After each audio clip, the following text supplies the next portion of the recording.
নেপালের দুর্গম পাহাড়ি অঞ্চল থেকে সংগ্রহ করা হয় এমন এক মধু যা খেলে গাঁজা সেবনের অনুভূতি পাওয়া যায়। না, কোনো গাঁজাখুরি গল্প শোনাচ্ছি না। নেপালের বিশেষ এই মধু খেলে আসলেই অনুভব হয় অদ্ভুত এক মাদকতার। এই মধু নির্দিষ্ট মাত্রার বেশি খেলে জ্ঞান হারিয়ে ফেলারও সম্ভাবনা রয়েছে। রহস্যময় এই মধুর নাম পাগলা মধু। হিমালয়ের দুর্গম পাহাড়ি উপত্যকায় বসবাস করা এপিস ডোরসাটা ল্যাবোরিওসা নামক মৌমাছির মাধ্যমে তৈরি হয় এই বিশেষ মধু। এপিস ডোরসাটা ল্যাবোরিওসা হল পৃথিবীর সবচেয়ে বড় মৌমাছির প্রজাতি। নেপাল, চীন, ভারত ও ভুটানে এই মৌমাছি পাওয়া যায়। তবে নেপালের মৌমাছিগুলো সবচেয়ে বেশি বড় হয়। বিভিন্ন ঋতুতে বিভিন্ন রকমের মধু সংগ্রহ করে এই মৌমাছি। তবে শুধুমাত্র বসন্ত ঋতুতে রডোডেন্ড্রন নামক বিশেষ এক গাছের ফুল থেকে সংগ্রহ করা মধুই পাগলা মধু নামে পরিচিত।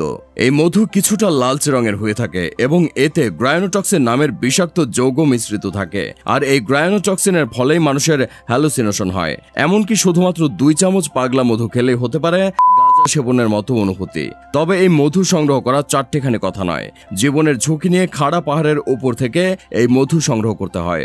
যুগের পর যুগ ধরে শুধুমাত্র নেপালের কুলুং উপজাতির লোকেরাই পাগলা মধু সংগ্রহ করে আসছে। বছরে মাত্র 2 বার তারা এই মধু সংগ্রহ করে। হিমালয়ের দূরবর্তী অন্নপূর্ণা পর্বত শ্রেণীর পাদদেশে কুলুং উপজাতিরা বসবাস করে। পাগলা মধু সংগ্রহ করেই তারা জীবিকা নির্বাহ করে।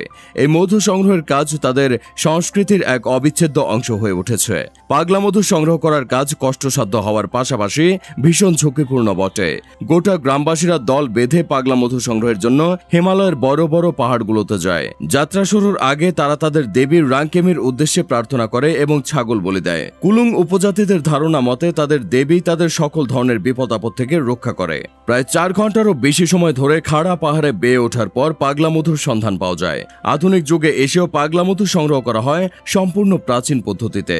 মৌমাছির আক্রমণ থেকে বাঁচার জন্য কুলুং উপজাতির লোকেরা তেমন বিশেষ কোনো পোশাকও পরে না। হাতের কাছে যে যেমন পোশাক পায় তা দিয়েই কাজ চালিয়ে দেয়। খাড়া পাহাড়ের গায়ে ঝুলে থাকা মৌমাছিগুলোর কাছে পৌঁছানোর জন্য জঙ্গলের লতা ও বাঁশ দিয়ে তৈরি মই ব্যবহার করা হয়। দলপতির নির্দেশনায় দলের সদস্যরা এক এক করে নিচে নামতে থাকে। এ সময় তাদের হাতে থাকে ছুরি বাঁধা লম্বা বাঁশ, কয়েক মুঠো জ্বলন্ত খড় এবং পিঠে থাকে বাঁশের ঝুড়ি।